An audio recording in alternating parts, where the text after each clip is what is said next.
we should be live for the Steelers Depot live stream here on Monday, December 28th. Let me pull up the stream on my end. Dave, Bryan, and I here answering any and all of your Steelers questions for the next hour and finally have a victory to talk about. Dave, Bryan, as always, thanks for being here and how you doing? Doing good. Happy Victory Monday. Hadn't had a chance Mm-hmm. to say that in several weeks here. Alone, just thumbing through the all 22 tape. Yep, so am I. We'll have a lot of coverage for you guys later this week on the Colts game. And yeah, I haven't been able to do as many live streams lately because of the schedule and some of these Monday games. So good to be back and good to be talking Steelers with you guys. Again, feel free to ask a question in the chat for those who are here. If you want to have your question be guaranteed to be answered and asked, send us a super chat. Be sure to like the stream as well. That helps get some more people into the chat. So we'll start things off right away, and we'll start with a super chat from Mutated Gino, who sends $2. So thank you very much.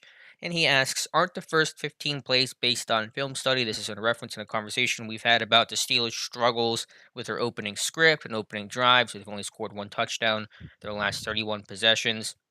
To answer that question, it's based on film study. It's based on things that your offense is comfortable with. Usually, Fiedner's going to go to Ben and say, "These are the plays we want to run. Do you like these plays?" They'll keep what he likes. They'll throw out what he doesn't. Stuff like that. But to your overall point, yeah, it's frustrating to see the offense struggle not only in the first drive, but over the last 6 games in the first quarter, scoring 0 points on offense and special teams in the first quarter in 6 straight games. Yeah, I think pretty standard is they sit down and they go over what they've seen on tape and Hmm. from defenses and what they hope to accomplish. And go over the plays they like and they don't like and not just with Ben, but Mason in case he gets into a game. Right. What do you Right. like? What don't you like? What do you feel more comfortable running in these situations? So is it exactly 15? I don't know if Steelers had to stay on the script, stay on script for 15 plays. That's like 5 series, Yeah. Just get the three. No, but in all seriousness, I mean, look, I mean, that's what we think. That's what we've heard. That's the common thought that you hear thrown around the league. Hmm. I don't know if Randy's ever been asked specifically that question, but and I'm sure there are situations where you go off script. Right. In some situations. Yeah, for sure. And before we get to some more questions, there actually are, I think, a couple of questions about this. But to touch on the latest Steelers news, Dave, you were right about this one in the podcast today about Derwin Gray. And could he circle back to Pittsburgh? He will not. He's been claimed by the Jaguars as Jacksonville. Obviously, good chance to get number 1 overall pick. They are suiting up for 2021, and Derwin Gray's going to be part of that roster, it appears. So, not that I'm going to be apocalyptic about the loss of Gray, but I am bummed about that. The same way I was bummed about losing Fred Johnson last year. Yeah, like I said on the podcast, it's that time of year, right? Hmm.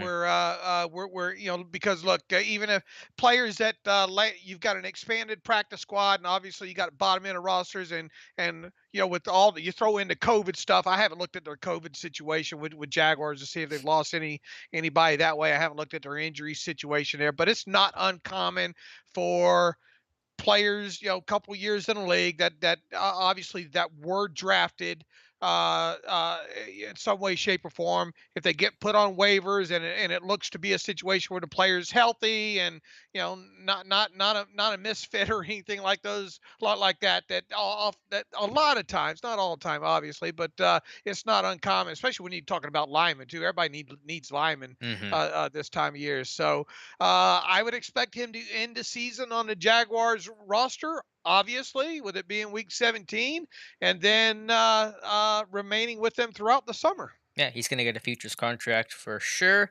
And that is a question that Frat Boy Fishing had. Was Darren Gray supposed to be a cut and sign the practice squad type of deal? Yeah, I think the intent was for him to circle back, but obviously the waiver process had to be played out. Steelers have zero control over that. I understand, why they didn't release J.C. Hassenauer, so I'm not mad about that. You had to have a backup center, but I think you could have found somebody else to cut. I would have cut Jay Elliott, the outside linebacker, with Cassius Marsh being up and available, but just unfortunate news there for Pittsburgh. All right, getting back to the questions here. We start things off from Frat Boy Fishing, who had a question about an hour and 20 minutes ago. It says, "Hey Alex, what are the chances that Tomlin rests key starters next week? A little nervous decision. Seems like a no-brainer, but Tomlin has at times done the opposite when a decision is a no-brainer. I fully expect, and we'll hear from Tomlin tomorrow, but I fully expect some key players to not play against the Browns. That includes Pouncey, Ben. Those are the top two. I don't think Hayward should play. Watt, you probably sit or limit to a pretty significant degree. Maybe Minka, we'll see, but I don't think you're going to see this team approach this with an incredible seriousness of playing all their guys like normal. Man, there's you know how bad it would be if one of those key guys were for Hmm. somehow like, and look, I understand you can't live in your fears, yada yada, but if you don't need to take the risk, why take the risk? And obviously, look, you still have to dress 40 something guys in this thing, and you got to have enough, you got to have enough linemen and all like that. So some people are going to have to play now, and some people that do play might come out of the game early, but they'll obviously have to stay in uniform in case they have to go back in there. But Cameron Hayward, I would definitely sit. T.J. Watt, personally, I would sit. Hmm. Ben, obviously, Pouncey, obviously. Uh, Man, if you get the Castro out of there, that would be nice just because he hasn't looked totally healthy at times this year. That's five right there. You can't sit an inside linebacker even if you wanted to. No, you can't. Minka, Hayden. You could probably sit a couple of Mhm. DBs. In this one, Hayden and Minka, and put Minka in uniform maybe, or at least lather him up, let him play a couple of series or so, and then maybe get him out of there. But yeah, there's just not all that much to gain in there. Even if the Bills were to somehow lose to the Patriots tonight, I what are you really playing for? It's not like crap. You have fans that to help you out or anything like that. So I would just go ahead and punt in Week 17. Yeah, it's as much about rest as it is risk to me. I mean, obviously you don't want guys to get hurt, but this team just needs a break. I mean, they've talked about that repeatedly during this losing streak about how tired they've been the week 4 bye. Everyone knows the story there. So just about giving those guys some sort of time off that's needed. Again, you can't give everybody. I know the last style bender says Hayden and Nelson can sit. You can probably sit one. I don't know if you can sit two because then you start running out of guys. I mean, maybe promote somebody or something, but where you have some positions of depth. I mean, you can definitely try to take advantage of that, and plus give some young guys some playing time that's going to be useful for a Justin Lane or a James Pierre or whoever it might be, Antoine Brooks, for example. Yeah, and look, I mean, the goal in this thing ought to be able to get Mason Rudolph as many snaps as possible. Um Obviously, what are you going to do? Be nice to get some sort of snaps for Anthony McFarland. You should be Uh, able in, to do that. It shouldn't be an issue. in this one as well too. So I'm not sure Mike Tomlin's going to totally tell us who he plans on Hmm. sitting. But I would expect him at some point during his press conference to say, yeah, a few guys probably aren't going to play, and he Right. probably won't get deep into specifics on that. Jesse Hernandez, two questions. If Spillane makes it back for wild card weekend, do you see Marcus Allen getting any snaps at all, even maybe dime snaps? Watching those running backs sneak out of the backfield was frightening. Good question. I think I would still play Allen in dime packages, and I think he was, even whenever Spillane comes back again. We'll have to see his health situation.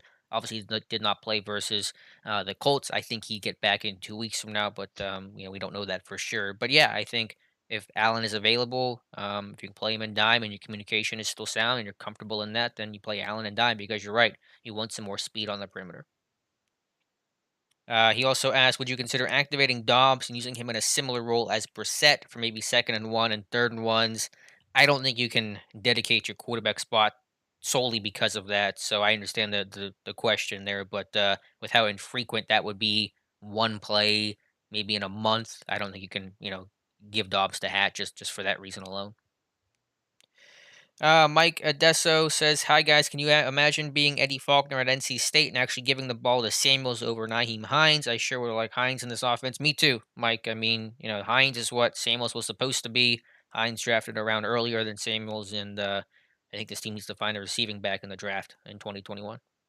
And I went through with Jalen Samuels after he was drafted, and I contextualized damn near all of his runs Mhm. that he had, I think, over 4 years. And there wasn't a lot of times, he was used minimum as a running back. He's a jack of all trades, at all. And I still get a kick out of him being labeled as a tight end.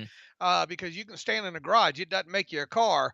He would line up in kind of that H back tight end position off the line. Never did he really have his hand in the dirt like a traditional tight end, though. But they would do. Look, they ran wildcat with him. And unfortunately, we've gotten to see that with him as a member of the Steelers. They would flex him out wide, and he did catch quite a few balls at NC State and all like that. But as we talked about, I mean, too many times about just not being a pass protector and really not a true running back per se. Yeah, he had the good game against the Patriots a couple years ago, but when you and maybe a couple of nice plays against what the Panthers was it a couple years ago, a couple seasons ago, Yeah, his first uh, touchdown was in that blowout win over the Panthers. right against the Panthers. But outside of that, I mean, I remember him more for drop balls than I do anything else, and Mhm. miss blocking assignments and all right now. So, yeah, I mean, he gives you some. He must he must have maybe some pictures on Danny Smith or something. I don't know because he's you get some special team snaps out there, and he obviously is getting a helmet right now. But from where I sit right now, I will be shocked if Jalen Samuels will be on the 2000. Something's gone horribly wrong if Jalen Samuels is on the 2021 53 man roster, in my Well, opinion. I mean, they kept 4 backs this year. If they keep 4 again I've next still year, I still say something's gone alright. horribly wrong if he makes the cut That's of fair. four. Yeah, I just want more speed at the position. I know McFarland obviously offers that, but give me someone else too. Maybe someone that has more of a receiving background, like a Hines or something like that, because that's not been McFarland's skill set. Although I don't think McFarland has bad hands. I mean, he can probably be taught and improve there. But yeah, they got the big body and Snell. Give me some more speed. Give me some more juice at the running back position. And the other thing, real quick about, Hmm. and I understand people being down on McFarland, okay, but how many times have we heard Kevin Colbert talk time and time again about these underclassmen, and Right. their rookie seasons are technically their senior years of college, and this kid even came out younger. He's a sophomore, right? Right, redshirt sophomore, and You know, he was hurt his sophomore year at Maryland. He had that ankle injury that he had to try to play through. right, right. So this kid is green as green can be. Now, does Hmm. that mean he's going to amount to anything? I think it's too early to tell. But on in the same breath, this isn't Chris Rainey or Dree Archer that we're talking about Right. here. So I mean, let just hold him in the bathwater right now. Don't do anything else, with him because it's way too early to make any kind of broad sweep decisions or because we just haven't seen him yet. Hmm. He needs more snaps and he's obviously not going to get them this year. So just press the whole button on him. Don't go out there and say, oh, they need to cut him and he's already a bust. He might not amount to anything, but we just need to see more of Yeah, him. too early to tell. Highway to 7 with a super chat, $5. Thank you so much. Again, if you want to have your question be guaranteed to be asked and answered, send us a super chat. He says, been listening all season. Great insights. Thank you very much. Question: who would you rather play opening round? Browns, Ravens, or Colts? I think Colts will be in over Dolphins. I think ideally you'd play the Dolphins, but given the three choices, Browns, Ravens, or Colts, I don't spend much time thinking about it. To be honest with you, I would probably go of those three. I would say the Browns. I don't want to play the Ravens. As much success as this team has had against Lamar Jackson, I do not want to play the Ravens a third time. If I had my druthers, I'd pick the Dolphins. Right. Now he's saying Browns, Ravens, or Colts. So if Okay, the Dolphins are Browns, removed Ravens, or from that. Colts. It would be the Browns. I would be my first choice. I don't know. I didn't think they matched up too terribly bad against the Colts. You got to get off to a faster Hmm. start, obviously against them. But yeah, I mean, look, Lamar Jackson scares the living hell out of me. I'm not afraid to say it. I don't think he's a long term solution for them. I still don't. But it doesn't mean that I don't respect his ability to extend plays with his feet and go.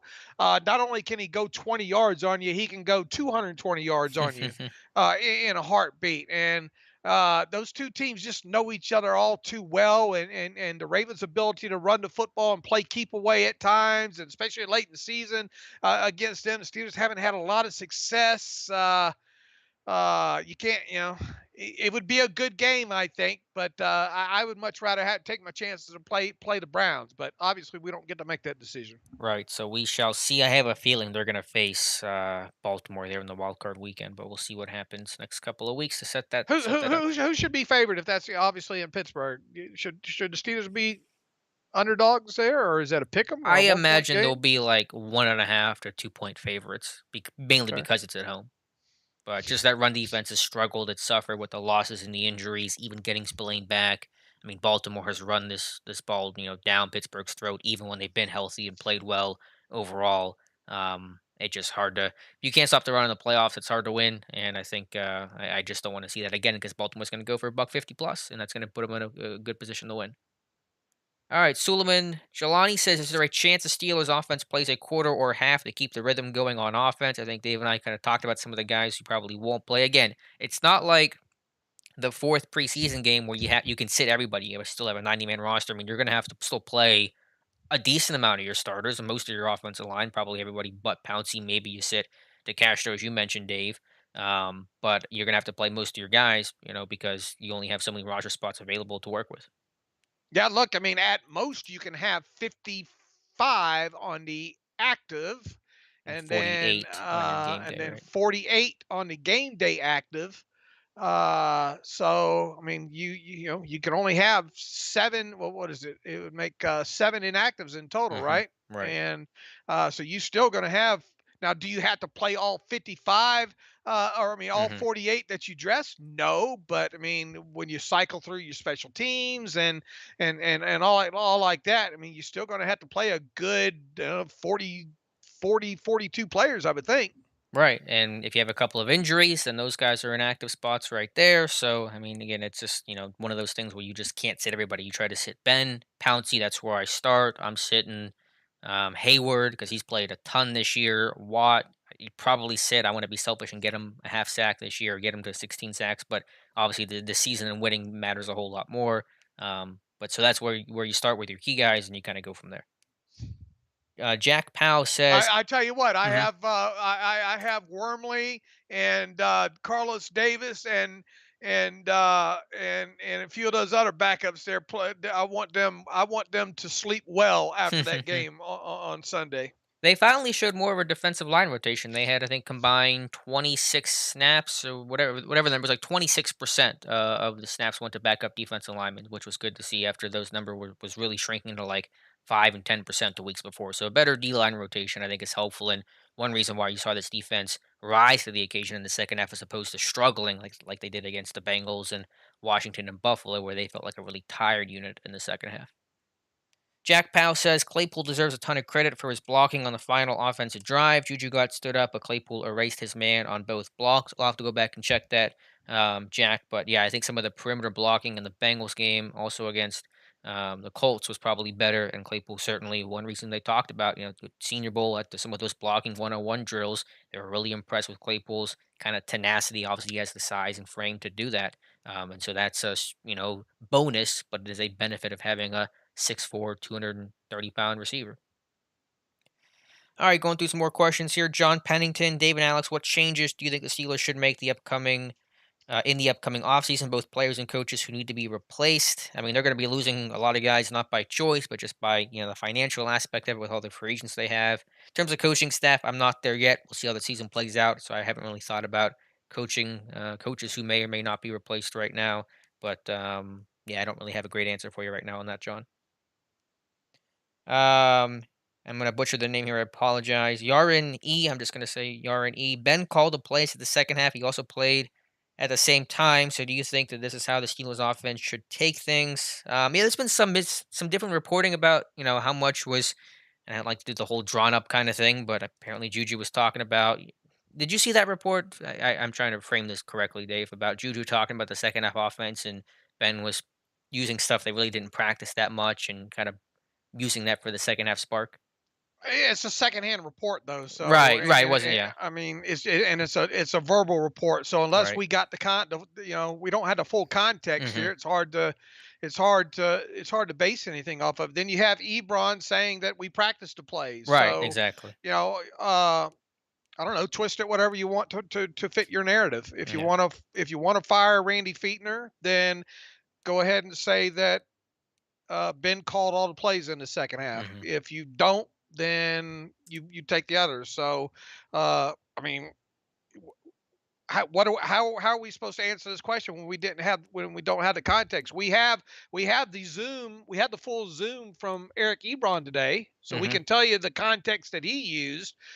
We don't have the full interview from Michael Silver with Juju. So I mean, I don't know what how we're supposed to answer the question. Yeah, that's why, like I said, there was some different reporting on that. I think some of it gets overplayed, though, just in the way the whole Ben drawing up plays in the dirt from mid-season got probably overblown. Even Ben was like, "Okay, too much of a story being made out of that." That's kind of how these things tend to go. If Um, you want to draw it up from a successful play standpoint in the second half, and if you were to assume, if you want to assume that Ben called 95% of the plays, then you could go ahead and say just really fire everybody on the offensive staff. that's Really, true. just Yeah, let Ben run things. If that's the way you want to kind of go with the narrative, because they had a very super high. I think they had only nine unsuccessful plays in the second half.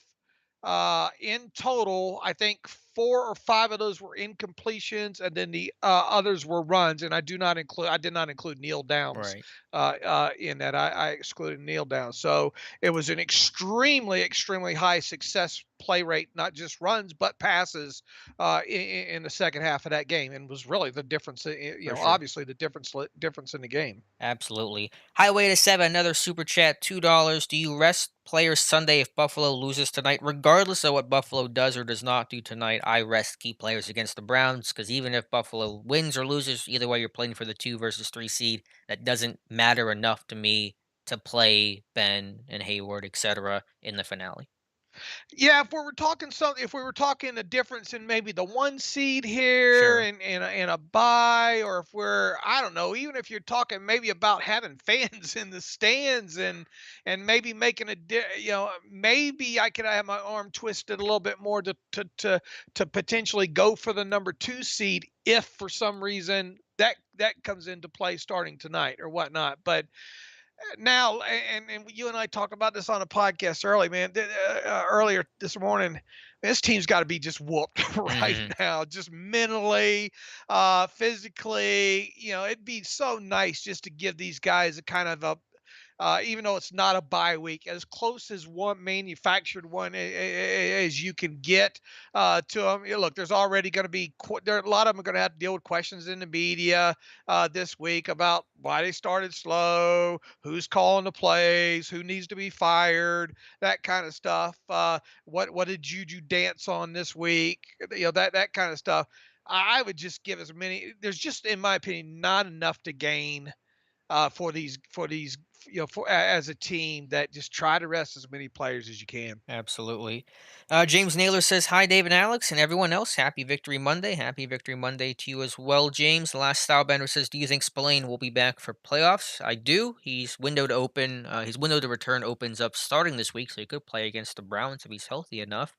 Mike Adesso says, "Are you at all concerned with the maskless Steelers social media posts from Juju to the linemen? Seems really, really dumb for them to post these. That can't happen." Dave, I know you wrote about that this morning, wondering if this team could be fined for what I would assume is a breach in protocol. We'll see, right? I mean, you go back and you look at what happened to the Saints earlier in the season there, Hmm. and wasn't that on the heels of them already having some sort of infraction, if you will? And Right. then look, the Steelers had that they got their hands slapped pretty hard after that game, I think against the Ravens or earlier in the Hmm. season there. Do I think it's overblown? Absolutely. Do I think it's silly that we have to write and talk about the team possibly getting fined for celebrating in a locker room without mask on after they just played a football game?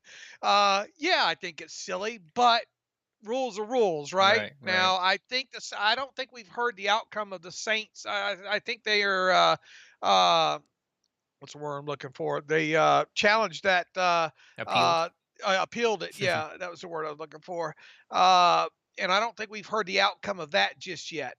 But you know, if if you find them, don't you almost have to find the Steelers in this situation? Yeah, you probably do, just given Do you have to how take the do you have strict. to take the draft pick away, you know? I would hope not. I think I would that's hope not reserved. either. I think that's a little bit over the top. I mean, the In fact, Ravens didn't even lose a draft pick, yeah, and you're that right. was a Yeah, 200 disaster. something. We knew how that was going to I thought go. they would get a higher fine than that, or a higher Yeah, penalty. That's I, s- light. I put on Twitter it was going to be a lot along the lines of the Titans, Mhm. and that's what it ended up coming in at. What I'd like to see them probably do is say, look, we're not going to take the Saints draft pick. We're not going to take a Steelers draft pick, but here's another fine, you Yeah, know, and be done with it that way. right. That's probably what's gonna happen. Saloon Arago says, "Great work, guys. Thank you. How would you rate this year's draft class? Who was the biggest disappointment? Any chance Ben can win Comeback Player of the Year over Alex Smith? I think Ben deserves it. I think both deserve it, but I think Alex Smith has the more sentimental value to it, and obviously had the tougher road to come back from. Although Ben's injury, of course, was serious. I think Alex Smith probably gets it, but I'll be kind of frustrated by that." About the draft class, I think the draft class has been impressive for rookies coming in, no offseason program, pandemic, all the extra obstacles of that on top of just being a rookie, which is already a challenge to do for Claypool, Highsmith, Dotson, and guys like that to step up, even some Carlos Davis, McFarland here and there, has all been really impressive. Biggest disappointment, I don't classify any rookies as disappointments. They're rookies, again, given the context of the year. And I think that most have played well. McFarland, of course, has been quieter, but as Dave just mentioned, he was a redshirt sophomore coming out, the lone underclassman of this group, and so it's reasonable to expect he's got a longer and steeper learning curve than say a Chase Claypool or a Kevin Dotson who started 50 games at Louisiana. So I'm not sweating it too much right now. Well, I think it's easy to predict who's going to win the Joe Green Award, right? Gonna say it's Chase Claypool.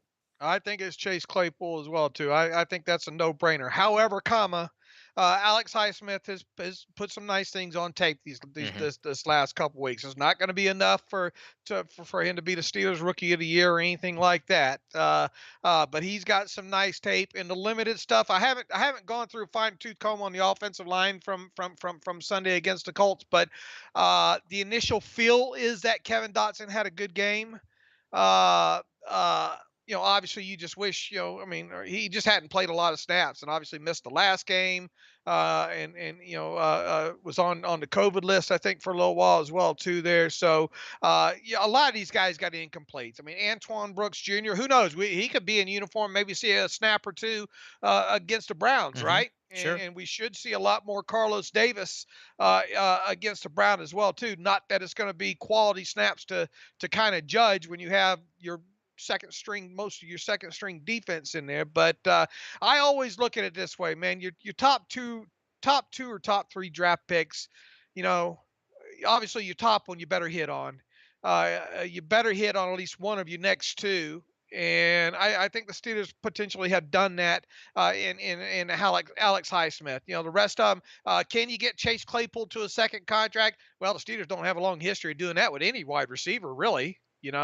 Can you get Alex Highsmith potentially to a second contract? I like the chances. I mean, it's way too early to tell right now, but just on the surface right now, I mean, I think they did okay. Kevin Dotson has the makings of being a 10-year starter in the NFL. We'll see about that. And anything else you get above that is kind of gravy, in my opinion. It's a far cry from the days where Patrick Bailey won the Joe Ooh, Green Award in ooh. '08. I think that was. Yeah, definitely a lot of candidates this year. Skipped over this question. Want to go back to it. Andresa says, "Hey, which team would be better off in a classic Kansas snowstorm, Steelers or the Chiefs? Just want to know who to root for." I think the Chiefs are better equipped because they're playing at home, and you want to try to match speed in a snowstorm. Good luck catching Tyreek Hill on dry ground as opposed to in the snow and trying to change direction. So I think the Chiefs would still I don't know. carry the Can advantage. you bring tire chains? Yeah, right. Winter tires. Yeah, the Chiefs are gonna I'm have the not advantage using. in this situation. I'm not using no tire chains on no tires. What do you know about tire chains? You're in Florida and Huh? Vegas. You never had to worry about Well, we snow. just they're not necessarily tire chains where I'm from, but someone was always getting broken down somewhere, so the chains were Mm, always used to pull people out of mud pits that's true. or whatever. No, we didn't use them for any snow, obviously, or anything like that. Uh, there would be some rumbles that chains got used on, not naming any names. Okay. All right, Findle70 with a $5 super chat. Thank you so much for the super chat. Thoughts about the Castros' decline, especially in run game. Lambs has mentioned recently about an injury. Ben gets the is he done talk, but not him. Thoughts? Yeah, Dave and I have talked about this before. I mean, certainly, I don't think the Castros ever been healthy this year. Started the year with those nagging, multiple injuries, missed some time. Dotson had to fill in, and probably never got 100% right from there. Would not be surprised if the Castro was one of those cleanup scope surgery guys after the season ends. I'm not saying the Castro's done though. I know he's not played great this year, but I would be willing to bet there's an injury that's impacting him to some degree. I won't be surprised if something from his belly button down needs work on All during right. the off season. Yeah, I think he's got a. What did he? He had a knee. He had something else. He had a What couple did things he dealt with. abdomen or Was what it? Yeah. Is that a core muscle abdomen or something like kind of that? thing? Yeah. I wouldn't be surprised if he got maybe some sort of core Oh, his muscle hernia thing. strain Yeah. or something like. I don't know.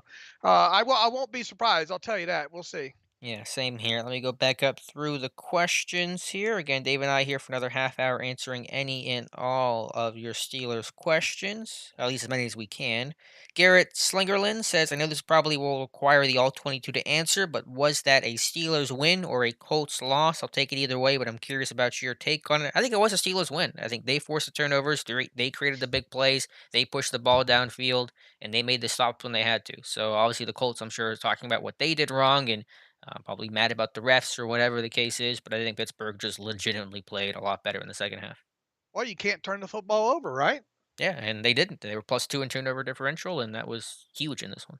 What was the explosive play? Did you see the list of adjusted net yards by game that I put up for Philip Rivers so far this season? Mm, I just put it up did you? there. No, Is if you his just put it up, I wouldn't have seen it. third lowest adjusted net yards per passing attempt number at 5 point, what was it, 33 or 5.34. The other two lowest ones I think were against the Ravens and the Browns. So Mm, he has had his AFC problems North. against the AFC North this year. And what was I tell you? I was going to look at explosive plays real quick here. The good old Tox stat, Hmm. turnovers and explosive plays. The Steelers had 4 explosive plays. However, comma, what do we talk about this morning on the podcast and those defensive pass interference penalties? I really think those have got to be counted as explosive plays. So that's 4 and 2 makes 6. The Colts had 1, 2, 3, 4, 5 of them. Add in the Steelers 2 turnovers. That's 8-5. The Steelers won the Tox battle, Nice. and normally if you win the Tox battle by 2 or more, you're going to win the game 80% of the time. So the numbers work out over history there. So that's kind of what I guess you can boil the game down to. And boy, was it so good to see the Steelers put up some passing explosive plays. Absolutely. Long overdue, and they're going to need more of that going forward, especially assuming that run game is never going to come back to life this year. Mike Adesso, how awesome would it be for Mason to play well and knock the Browns out of the playoffs? It would be pretty cool, just for Mason to play Remember well. Landry Jones a couple years ago Yeah. had that walk off, didn't he? Do you remember who it was to? Real quick, Oh God, who's that touchdown to? Kobe Hamilton? Ah, ding ding ding ding Was it? ding. Yeah, I was not 100% confident in that one. Okay, good. Remember when Landry Jones played like a series and then got hurt, and then Ben came in and finished the game? yeah. Hopefully that doesn't happen. Kobe Hamilton, is he still in football? I don't think I don't so. think he is. I I think don't he think fell out of he the is. league. I don't know if he ended up on some practice squad because of the expansion and rules. That was remember in the AFC title game it was like Kobe Hamilton and Sammy Coates and those guys trying to go to the Super Yeah. Bowl. Ugh. I watched that game in an airport. It was just a disaster for many, many reasons. All right, back to the questions here. How annoyed are you that the Jags signed Gray with only one game to go and nothing to play for from Kyle Smith? I'm bummed about it. I don't blame the Jags, obviously. I mean, loading up their offseason roster, don't blame them one bit. But yeah, it does suck, especially for an offensive line that's going to probably lose Villanueva and Filer and Pouncey de Castro getting older. Just you want to have as many, depth project guys along the offensive line as possible. As Dave said, offensive line talent is scarce in today's NFL. It's scarce in college. So if you can find those guys, hold on to them, the better off you'll be. The last style bender, how much did you guys like the O-line manhandling the Colts front seven a majority of the game yesterday? Forrest and Houston were non-existent. I agree. In pass protection, they combined for no quarterback hits, no sacks, very few pressures.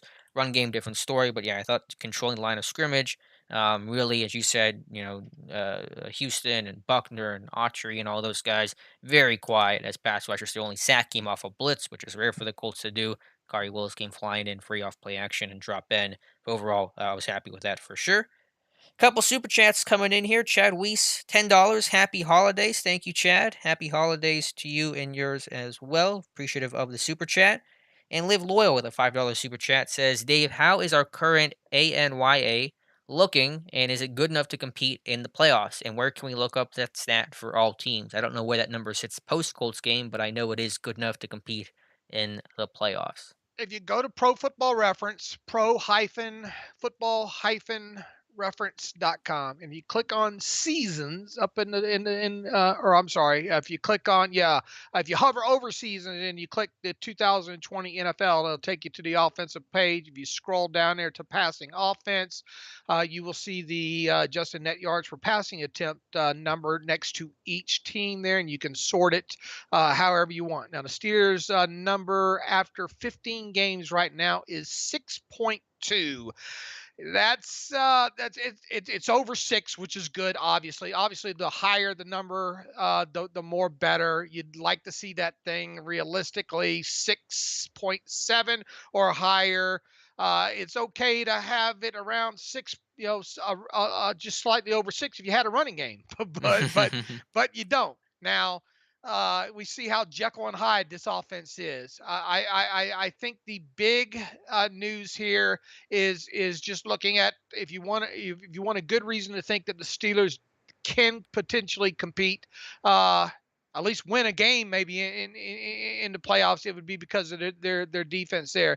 And if you look at their adjusted number right now, 4.6, and I think by percentage points, they are the best in the league, better than the Rams. The Rams also have 4.6. I think if you run those decimal places out a little bit, the Steelers are slightly better. But 4.6 adjusted net yards per passing attempt number in today's NFL.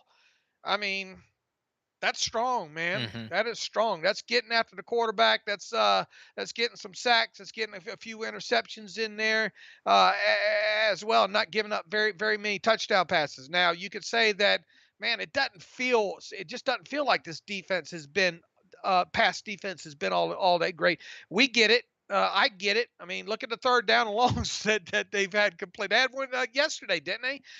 Third and 10 or third and 12 or something like that converted against them. And then obviously they haven't been as strong against the run as I think we would have hoped they would have been this hmm year. And especially in that first half against the Colts, it seemed like they got dragged all over the place by Jonathan Taylor in that first half. But long story short, or long answer short, they have a defense that is worthy enough to make a Super Bowl run. The only question now at this point is, what can the offense do? And Alex and I talked this morning, and uh, it's going to go as far as Ben takes them with his arm and ability to push the football down the field. If they cannot get explosive plays deep down the field in the playoffs, they're not going to go very far. If they can, then they have maybe a shot at making a run. At the very least, maybe meeting Kansas City hmm in the AFC Championship game. But let's just get them through the wild card Yeah. round first. It's a good way to frame it. Couple of quick hitters here. Mitch Hull says, first time cashing this live. Just wanted to say y'all have been awesome releasing awesome. Y'all have been releasing awesome content all season. Keep it up. Thank you so much, Mitch. Glad you could be here. 102 people in the chat. So thank you guys for showing up here. I know we were off last Monday. Be sure to like the stream if you have not already. Brings more people to the chat.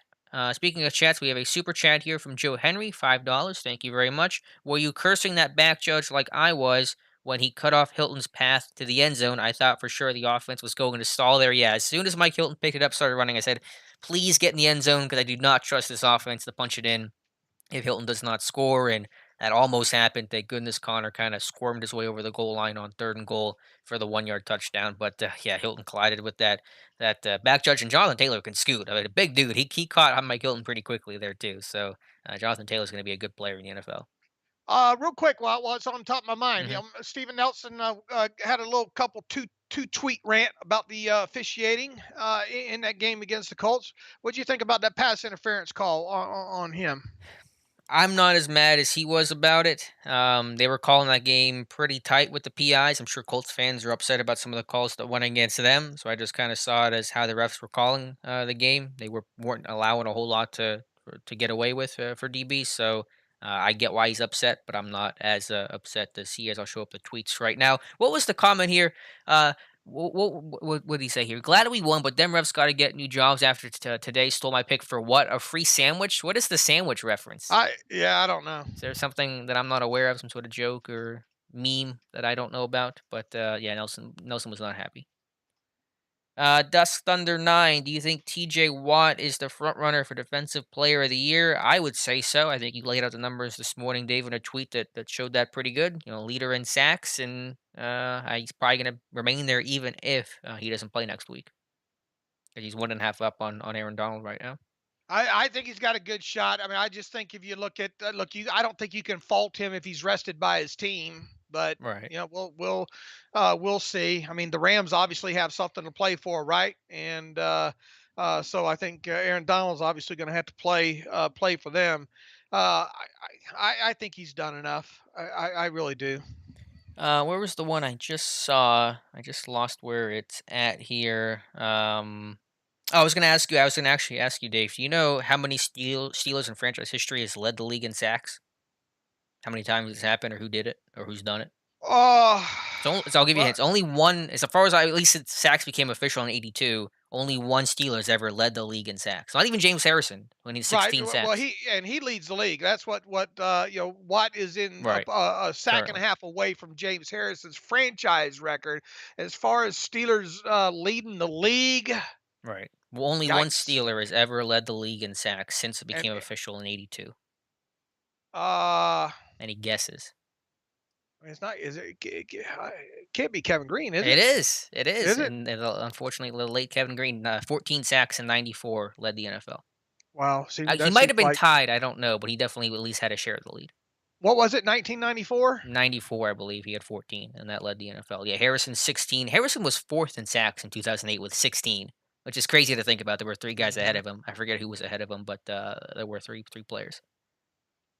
All right, Woke Kafefi says, "Do you know Feetner is using the Ask Madden option when he calls plays?" A $5 super chat. I understand. Yeah, Feetner is not my favorite OC. I think some of the stuff he gets, some of the guff he gets, is not always deserved, and it certainly can be a little convenient when things are bad. It's his fault. When things are good, it's Ben's credit. That works out a little too cleanly in Ben's favor. It feels like every single time. But he's going to be the OC as long as Ben is the quarterback. That's been my stance for a long time now. It looks like they got just Kevin Green listed alone here. Okay. By in 1994, I would think that if somebody tied him, they would have the two names listed there. Yeah, I mean, So I just didn't know that for sure. I just saw that they'd given him the league lead status, and so I hadn't gone back and checked to see who was second or if he was tied by any chance. So yeah, and Kevin Green, only one. he did that at the age of 32 Mm, as well. my goodness, yeah, really crazy. Now maybe a Joe Green did it once in the '70s. I don't know, but stats were not officially tracked as an individual. They were as a team, but not as individuals. So since the stat became official in 1982, Kevin Green only the one to do it. Hopefully, T.J. Watt joins him after next week.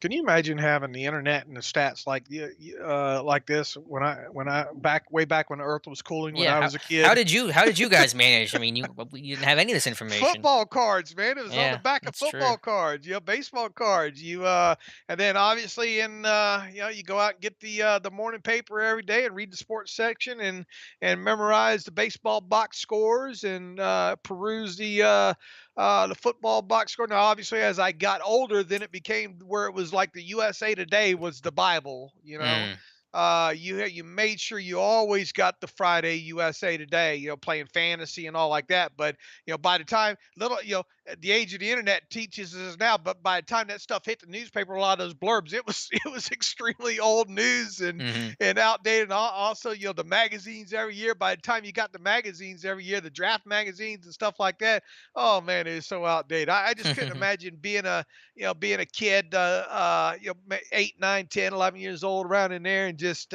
having all this information, right there at the tip of your fingertips. Because Lord knows, back in the day, we didn't have anything like that. Mark Leslie with a $5 super chat. Thank you so much. We're going to win it all. Put all your money on it. Alex was never in doubt. Number 7. Here we go. Mark's been on that, been driving that train for a while. It's been a little quiet the last 3 weeks, so I'm glad to see that you're back and you never hopped off, Mark. Hopefully, I'll join you come playoff time. Had a question here from Carson Haygood, who asked it a couple times. So let me go ahead and get to it right now. Game on the line, hypothetical situation. AFC Championship game in Kansas City, down 4, 2 minutes left. Who are your 5 personnel you would try to win the game with? Would Connor be out there? Claypool, Washington. I would run it probably pretty standard 11 personnel. Ebron at tight end, Connor at running back. Some of that's for protection stuff. And then I would have Juju, Deontay, and I think I would go Claypool in that situation. Maybe a rotation of some sort if I get a timeout or something. But those are my 3 receivers: Deontay, Juju in the slot, Claypool at the Z. Yeah, I don't, I can't find any fault with that. Look, James Conner can protect. If there's one thing he can do, it's that. And we saw if given some space, he can still catch the football out of the backfield and get up the field that way with there. And he can still punch it in from the 1 yard line. So uh, obviously, I wouldn't be running a lot with Ebron. Well, 2 minutes left, down 4. I don't think you're running at Right, all, no matter right. what's Oh, going on. I didn't hear the time Yeah. constraints there. Okay, that's good. Yeah, yeah. It would be the same that you chose there. Let's see. Spencer Bishop asks, Bud, is he coming back? I highly doubt it. Spencer, volume turn. Go. Good. I understand people say, look, oh, his value is going to be diminished and all like that. Okay, I get that. Okay, and he's probably not going to be healthy until long, at least after the bulk of the free agency signing period is done as well too. But here's the thing: why on earth would he lock himself up in any sort of long term deal, way below market value? If he does anything well below market value, I'm going to throw out, like, let's say, just because of his injury, 15. No way does he sign a deal, I wouldn't think, for a multi-year deal for less than 15.5 million dollars. I think he'd be really potentially selling himself short in that situation there. So let's assume that best he can do is a 1 year deal. Well, the Steelers are going to want to try to sign him to a 2 year deal, because of the cap restraints. The Steelers are not going to be able to and even so, if he took a 1 year deal, what's the minimum that he would put on the value of himself?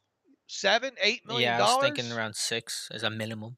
I mean, and that's low, man. I mean, that's low. I mean, to me, I think he'd be selling himself short on that. Hmm. Even at 6 or 7 million, the Steelers would be tough to afford him on a 1 year deal. And what does that say about your faith in Alex Highsmith at that point, too? I mean, obviously, that you ought to be able to make a fair assessment of what you have or don't have in Alex Highsmith right now. You got a draft pick in him. This team builds through the draft. Highsmith's going to be their guy. I just can't, unless they're totally unsatisfied with Alex Highsmith. Come free agency time or after the season ends, at no way, shape, or form do they go out there and spend 6, 7, 8, $9 million on a 1 year deal for Bud Dupree. I just can't see it. If you had the cap space, that's one thing, but they Hmm. don't have the cap space. Exactly, and that's what ultimately matters. Either his value won't be hurt that badly, and he'll be way too expensive for Pittsburgh overall, or his value will be impacted significantly, which will cause him to take a 1 year prove it type deal. In which case, there is no way to spread that money out like you can on a multi-year deal, and Pittsburgh won't be able to afford that either. So either way, they're not going to be able to afford him coming back. Kevin Colbert hates those 1 year expensive deals too. Right. He would try to sell Bud, say, look, we'll give you know, we'll average it out here. We'll give you a signing bonus. That way we can get this first year cap number down so we can cut you after a year. you know? All right. I mean, look, I've done this long enough. I follow the cap. It's what I do. It's a passion inside of a passion of mine to do that. And there's just no, I get people wanting him to come back and at least one more year and all, but the economics of it just say that it's just not going to happen. Right. Right. Greg Aspen, out of all potential wild cards, who would you least like to see play the Steelers? I'm going to go with the Ravens for the reasons we mentioned earlier in the show. Kenny Hayes, does anyone feel like the refs allow Watt to be held a little too much? Yeah, it's got a bit of a James Harrison vibe, but That's I think we focus on that quite a bit, and sometimes it gets called, sometimes it doesn't. Called less this year. That's across the board. Just the way the refs are enforcing it, or in this case, not enforcing it. Boy, poor Watt got hogtied, and Hmm. that hadn't been the only time we Right. missed it, but it was the best shot we've had all year of him being hogtied Hmm. around the neck on that one. And the bad thing about it is it kind of impacted that drive. It goes from 1st and 10 situation because that was an incomplete pass. It goes to 2nd and 10, whereas if you get the holding call there, it goes to 2nd and 20, and then obviously the odds of them converting and keeping that drive alive go down, next to nil, if you will, because of that holding call. So what happens? That the very next play they convert on a 2nd and 10 pass, I believe, and then they go down and score their second touchdown of the game. So. I mean, yeah, you could probably circle every play and say, well, that one impacted this one, impacted that one, but it was just so blatant that and normally I don't get upset over penalties or missed calls or enough like that, but that one really got me because of how the drive played out and all. Right. For sure. Joel Coleman says, "Hi guys, love your work. Thank you, Joel. Which positions do you see the team prioritizing for the draft next year? Congrats on having the mightiest podcast intro too. Thank you. I don't know if I've been called the mightiest podcast before, but I'll take it. What position do I see the team prioritizing in the draft? Partially depends on free agency, who stays, who goes. I think offensive tackle, tight end. Those are two of the top areas that I think this team will look to address. Hope to address at least. Yeah, I think tight end's going to be in there for sure. I know everybody's thinking that they're going to take a quarterback, but I'll believe it when I see it. Mm-hmm. I'm sorry. I think at some point past the first round, you have to consider a running back past the first round. I think who's your backup center, Alex? You know, Yeah. uh, Don't really have one. I mean, Hassenauer. maybe you need to explore a third or fourth round pick to see if you can get something there at the center position.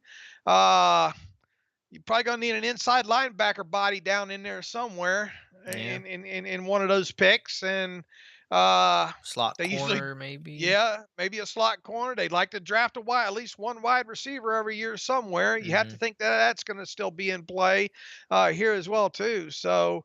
Uh, both sides, the defense is going to get gutted pretty good. I got a feeling. So I don't. I think they could use all 6 or 7 or 8 picks, or whatever they end up Mhm. with here in total. Hope they get some good comp picks. Johan Hernandez, if Fietner is let go, who are some names that interest you to replace him? Who do you think could pair well with Matt Canada if in the hypothetical that Fietner's gone? I think Canada just gets promoted as OC. I mean, you're going to stay in house as much as possible instead of some outsider guy with his whole completely new system and scheme in Ben's final year or two in the NFL. So I think if Fietner was gone, Canada would just be the in house hire, the same way that Fietner was the in house hire when Haley was gone. Why don't you just? I mean, you could save some money. Just fire the entire offensive staff. And just let Ben run it. Yeah, you could say pinch those pennies. Tough year for for Rooney.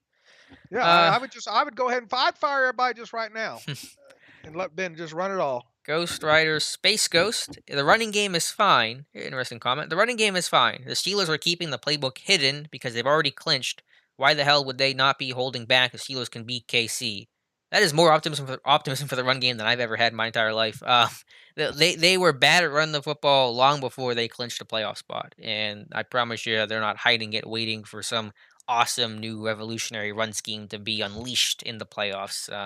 They want to run the football, they can't, and that's unlikely to change. Anything you get, man.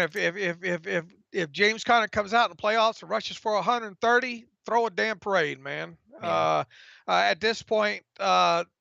At this point, we've seen it all season long. Things like that just don't magically change in a game. So, I mean, is it possible that you have one game where you have an output like that? Yeah, absolutely. Because all it takes is a couple of big runs, right? Hmm. And if you get a lead or something, and you're wearing down another team. But when's the last time we've seen this Steelers team, the Steelers offense, effectively be the Tennessee Titans, where oh Lord, it's fourth quarter and here comes Derrick Henry. We're done. We're checking out. Hmm. Check please. We just haven't seen that. So uh, the optimism should be that maybe it won't get worse. That's what the optimism should Mm. be with the running They game. keep setting the bar lower and lower every single week, though. So we'll see. Johan Would it Hernandez. kill Ben to try a quarterback sneak every once in a Yeah, while? I as bad mean, as they are I as know it third and only one. happens. It's like Yeah. like leap year, right? Once Haley's every comment. seven Yeah. years or something like that, right? I Right. mean, Right. I mean, yeah, I hear you. At this point, I'm for anything that gets the ball forward on third and one because they can't do much else right now. I mean, it's funny.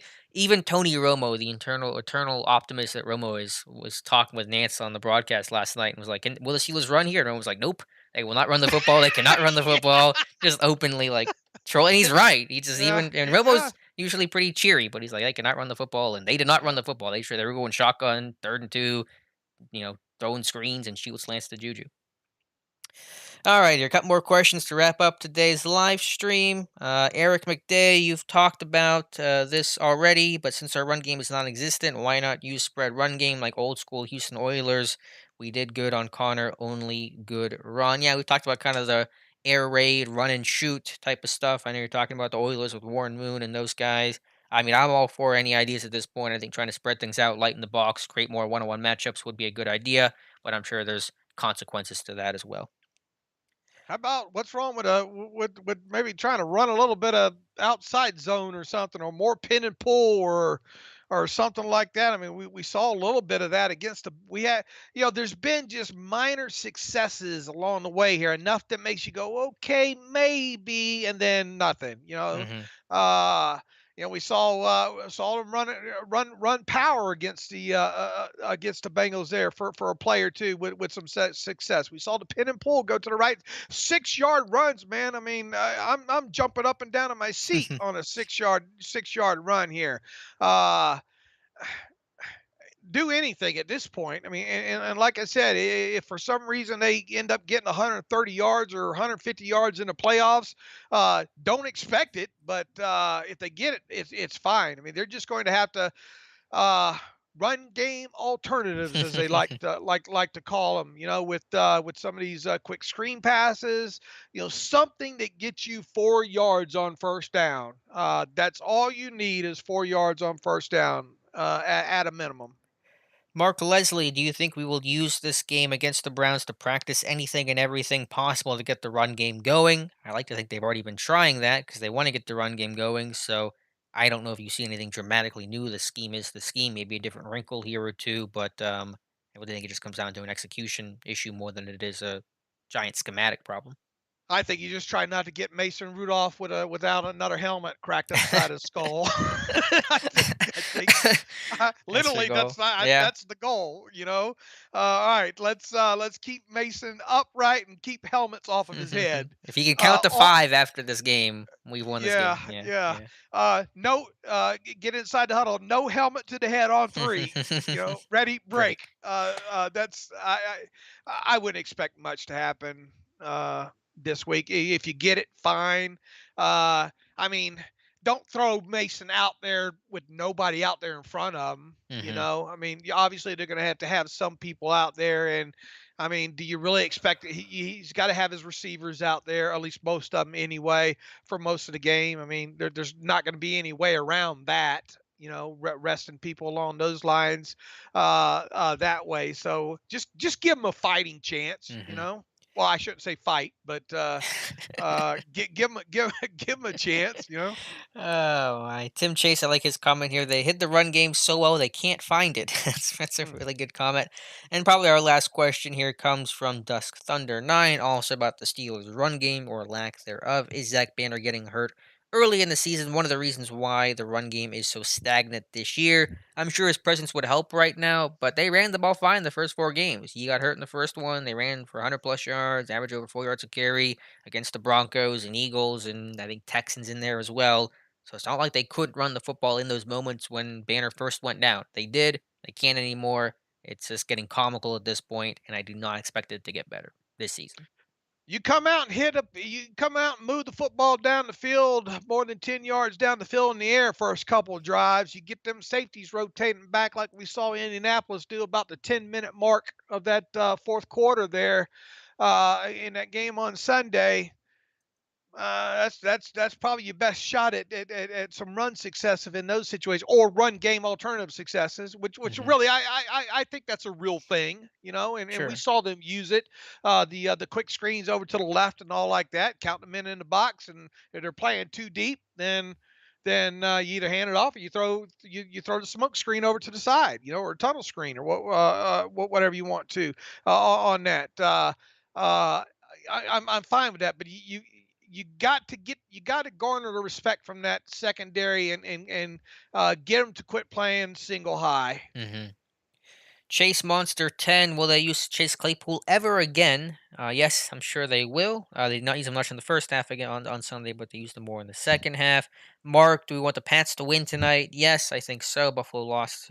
Pats losing does not do anything to help the Steelers in any sort of playoff seeding, so sure, I guess root for the Pats. And then Highway to 7. Did you see anything expanded with our running back screen game on Sunday? Seemed like we were doing some more delayed screens. Yeah, it just felt like it was a little bit more rhythmic, better blocking in front. I think the Steelers have adjusted to where their tackles stay in now and pass out and try to influence those edge rushers upfield more than they were early in the season. But I have not been able to pinpoint anything specific. Just happy to see this running back screen game have a little bit more success against the Colts. All right, Dave, it is 8 o'clock. That's going to wrap up today's stream. Thank you so much for being here, everybody. All the people that send in super chats and watch the stream and like the stream. Definitely appreciate it. Dave and I will return next Monday in 2021 for the live stream after the conclusion of the 2020 regular season. We'll see who Pittsburgh's playing in the wild card weekend. As always, Dave, thank you so much for being here.